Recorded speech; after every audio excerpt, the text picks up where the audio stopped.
Hello दोस्तों, कैसे हैं आप लोग। माँ Gayatri study point official YouTube channel पर आपका स्वागत है। तो आइए आज हम लोग बात करते हैं राजनीति शास्त्र के कुछ टॉपिक्स पर। तो आइए शुरू करते हैं। ये देखिए, जो चैप्टर, ये जो बुक का नाम है, एक राजनीतिक शास्त्र।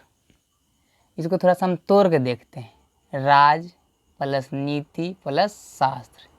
शास्त्र मीन्स होता है ग्रंथ, किताब, पुस्तक, यानी कि वैसा किताब, वैसा ग्रंथ या वैसा पुस्तक जिसमें हम क्या करते हैं, किसी राज्य के अर्थात शासन के नियम का अध्ययन करते हैं। नीति मतलब नियम, उसे हम क्या कहेंगे, राजनीतिक शास्त्र कहेंगे। ठीक है। तब देखिए, राजनीतिक शास्त्र में एक बहुत ही इम्पोर्टेंट टॉपिक्स है संविधान। संविधान क्या है, तो देखिए संविधान को जब हम संधि विच्छेद करते हैं तो सम प्लस विधान।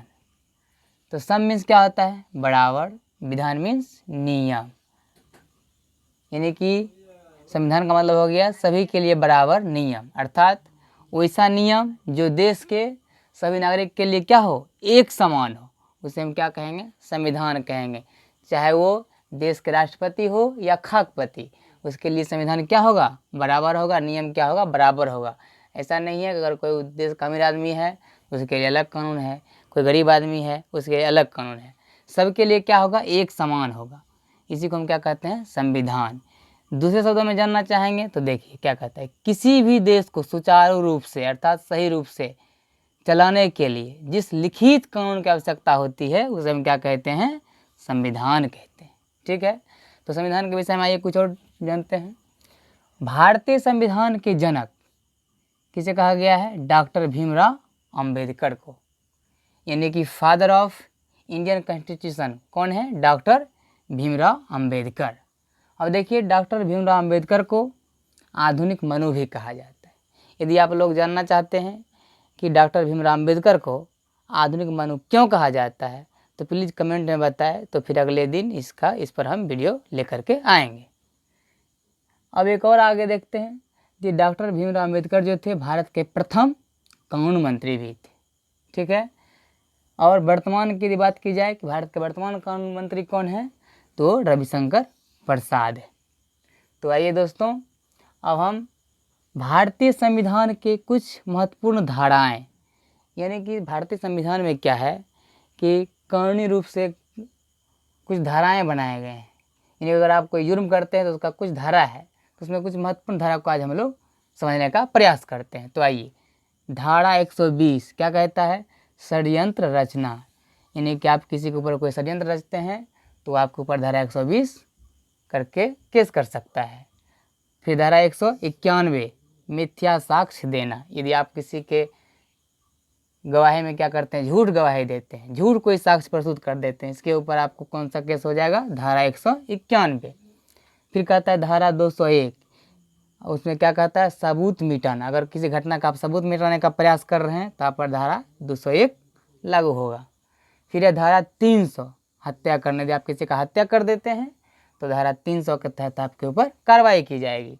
फिर है धारा 302, यानी कि हत्या का दंड, यानी कि हत्या का दंड जो मिला तो किसके कारण, धारा 302 के तहत किसी भी हत्या का दंड मिलता है। फिर है, यदि आप हत्या की कोशिश करते हैं तो आपके ऊपर क्या होगा, धारा 307 के तहत कार्रवाई की जाएगी। फिर हम आगे देखते हैं धारा 309, आत्महत्या की कोशिश, यदि कोई व्यक्ति आत्महत्या करने की कोशिश करता है तो उसके ऊपर धारा 309 के तहत कार्रवाई होगी। फिर है धारा 310, ठगी करना, यदि आपको कोई ठगता है या आप किसी को ठगते हैं तो आपको धारा 310 के तहत कार्रवाई होगी। फिर है धारा 312, गर्भपात करना अर्थात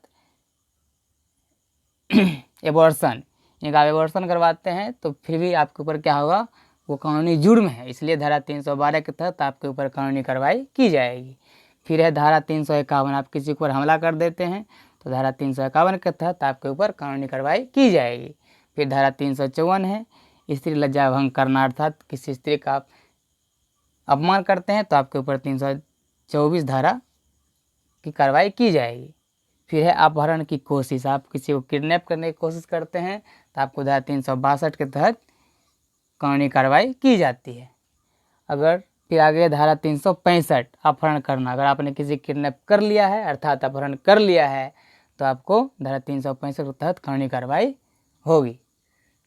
तो आज हमने भारतीय संविधान के कुछ उसके परिभाषा और उसके जनक और कुछ महत्वपूर्ण धाराएं पर बात किया है। आशा करते हैं कि आप लोग को ये सभी जो बात हमने अभी पढ़ाया है समझ में आया होगा। यदि ये वीडियो आपको अच्छा लगता हो तो प्लीज़ माँ Gayatri study point official YouTube channel को लाइक, सब्सक्राइब और शेयर अवश्य करें। धन्यवाद।